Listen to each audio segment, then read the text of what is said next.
बाबा, please आज तो मुझसे बात कर लीजिए। मुझे ये सब नहीं चाहिए। मुझे माफ कर दीजिए। मुझसे बात कर लीजिए बाबा, प्लीज मुझसे बात कर लीजिए।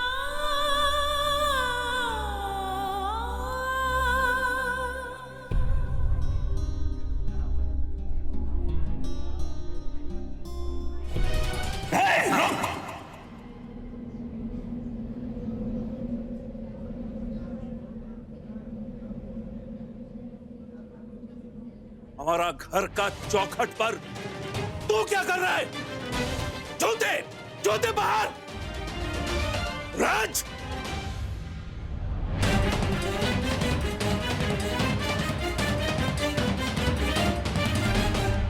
आज सवाल मैं करूंगा और जवाब तू देगा।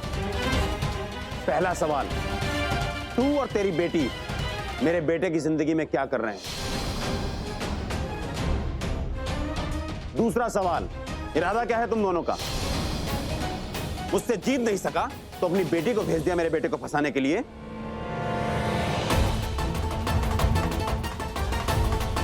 मेरे एक बेटे को जेल भेजकर उसे बेइज्जत करना और दूसरे को बदनाम करना, यही इरादा था ना तेरा? अबे कम से कम दुश्मनी तो कायदे से निभा लेता।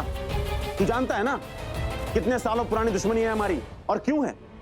उपमन्यु चटर्जी, तू तब भी एक हारा हुआ इंसान था, एक हारा हुआ सिंगर, नाकाम इंसान, और आज भी तू वही है।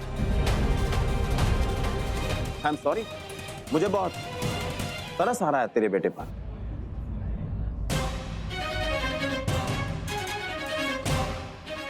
मिस्टर सब्रवाल, ऐसा बिल्कुल भी नहीं है जैसा आप सोच रहे हैं। ना मैं और ना ही मेरे बाबा चाहते थे कि मैं राहुल के साथ काम करूं। ये सिर्फ और सिर्फ आपका बेटा था जो बार बार मुझे मजबूर कर रहा था कि मैं उसके साथ गाऊं।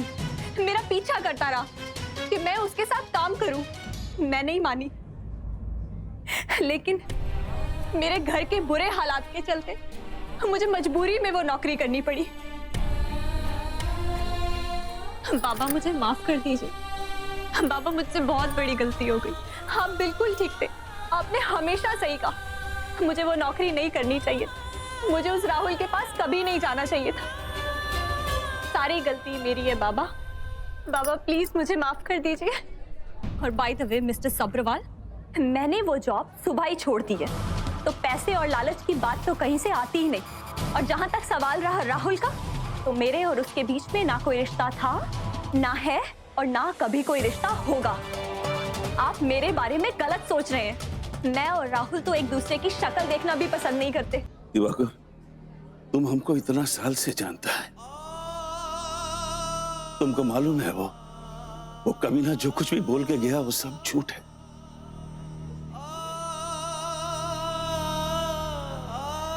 दिवाकर, अब माँ खाली का दिब्बी खा के बोलता है, उसका कसम खा के बोलता है।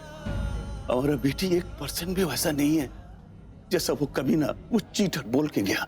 राहुल सब्रवाल के साथ उसका कोई लेना देना नहीं है। कोई तो वजह होगी।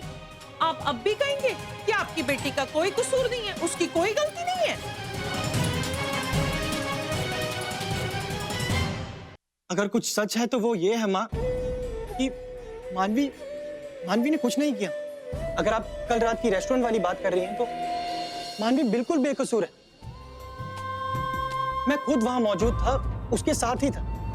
मैं जानता हूं कि राहुल भी मानवी के पीछे पीछे वॉशरूम में गया था, लेकिन भाई ये सिर्फ कल की बात नहीं है। पिछले कई दिनों से राहुल उसे परेशान कर रहा है। बेटा, कोई ऐसे ही अंधेरे में तीर नहीं चलाता।